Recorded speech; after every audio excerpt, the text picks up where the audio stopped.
There's a drop top coupe, said you wanna drive it down real soon. I just wanna love you like I do, cause I never had someone like you.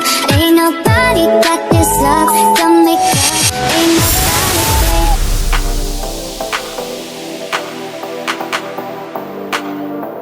ain't Yeah, I have an issue with that.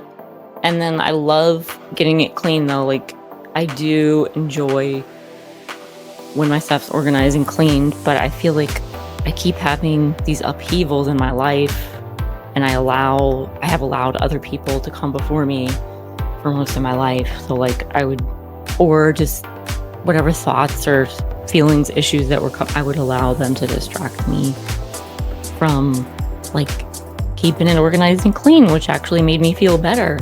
So this is the struggle a lot of ADHD people talk about. Like, okay, we struggle because you need to be spontaneous and improv, and like you want to be free, but then you need a little bit of, what do they call it, routine and like organization.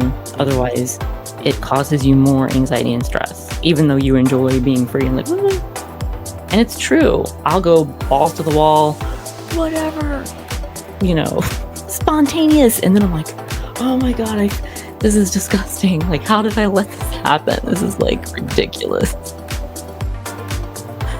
I'm laughing because I've embraced that more now. Like, and there's some days where I'm like balancing it out better, where I'm doing my little checklist, and maybe I'll give myself some time to roam and do a bunch of random stuff. And then I'll be like, okay, now I'm going to do this because I'm feeling good today with my ADHD, But other days, and I will say it's induced or also like influenced if I'm taking a particular medicine or substance. Like, I haven't taken these gummies for a while, but I went down to the vitamin store and I got these gummies with like THC and CBD in them to lower anxiety and to help me sleep.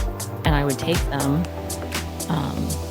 I got in the habit of doing that, and it just really loosened me up. I was so thankful. It really helped me relieve stress and go to sleep, but it also allowed me to be more spontaneous. When I didn't care about, like when I was taking gummies, I didn't care about, missing details and staying focused. I was like, everything's awesome. I always did that my entire life because I was always hard on myself. I just didn't really talk about it because, I guess that's a masking thing I've learned.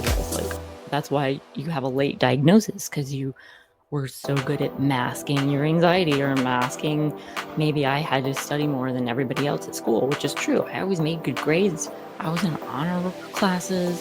I made even better grades in college, but it's because I worked at it and I studied,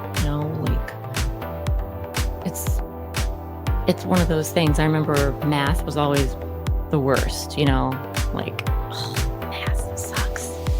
And so of course I'd make careless mistakes because I didn't want to do it and I thought I was bad at it, and stuff like that. So it can cause some anxiety, and when you have stress and anxiety and you have like a low self-esteem that you're like masking inside, which I didn't even realize,